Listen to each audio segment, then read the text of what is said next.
माझ्या आजच्या एका नवीन व्हिडिओवर मी तुमचं पुन्हा एक वेळा मनापासून स्वागत। तर मंडळी, यूट्यूबवरती सध्या ट्रेंड चालू आहे, सगळेच आपल्या बाळाच्या बोरणांचा व्हिडिओ पोस्ट करतात। माझ्याकडे शिवचरणचा पहिला बोरणान आणि दुसऱ्या बोरणांचा व्हिडिओ आहे, तर मी तो रिपोस्ट करणार आहे।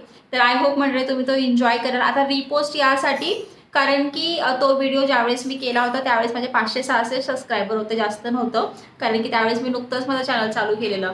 आणि मला असं वाटतं की तुम्ही सर्वांनी ते व्हिडिओ बघावे, कारण की तुम्ही सर्व आता एवढे कनेक्टेड आहात मला, तर मला वाटतं की तुम्ही माझे जुने व्हिडिओ देखील बघावे, म्हणून मी रिपोस्ट करते। तर आय होप तुम्ही एन्जॉय कराल।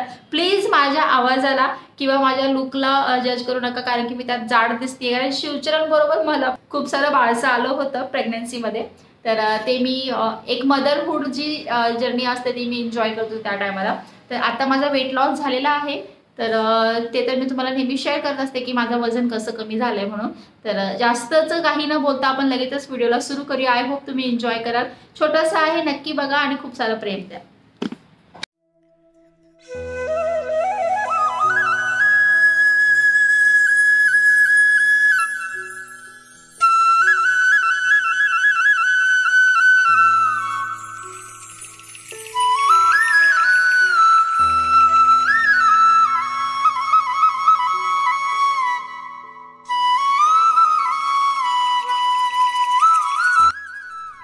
नमस्कार यूट्यूब फॅमिली, कोल्हापूरची सून नम्रता ह्या चॅनलवर मी तुमचं पुन्हा एकदा मनापासून स्वागत करते।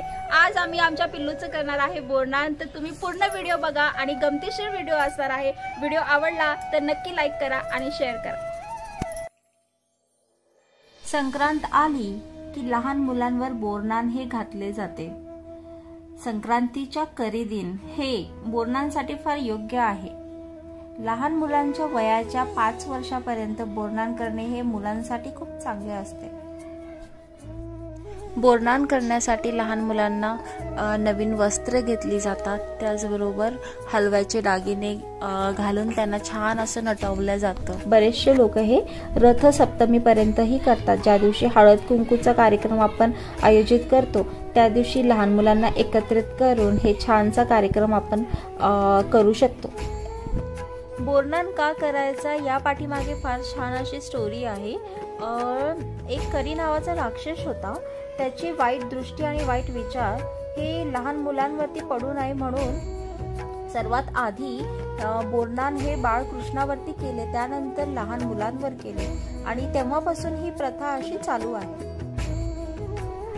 आणि जर शास्त्राप्रमाणे आपण पाहिलं तर या बदलत्या वातावरणामुळे लहान मुलं आजारी पडायला होतात आणि या ऋतूमध्ये मिळणाऱ्या फळे भाज्या मुलं सहजच खात नाहीत। तर असा गमतीशीर कार्यक्रम आपण ठेवून सगळ्या लहान मुलांना एकत्रित करतो आणि त्यांना खाण्यासाठी हे सगळे फळे भाज्या, जसे की त्याच्यामध्ये ऊसाचा, बोराचा, अजून भुईमुंगाच्या शेंगा, गाजर, वाटाणे, भरपूर असे मुरमुरे आणि हल्लीच्या काळात आपण चॉकलेट बिस्किट गोळ्या हे सुद्धा त्यात ॲड करून लहान मुलांना वेचून खाण्याची एक छान अशी संधी देतो, जेणेकरून एकमेकांचं बघून ते मुलं खातात सुद्धा आणि येणाऱ्या वातावरणामध्ये त्यांचं शरीर हे सुदृढ व्हावं म्हणून एक त्यांना संधी दिली जाते।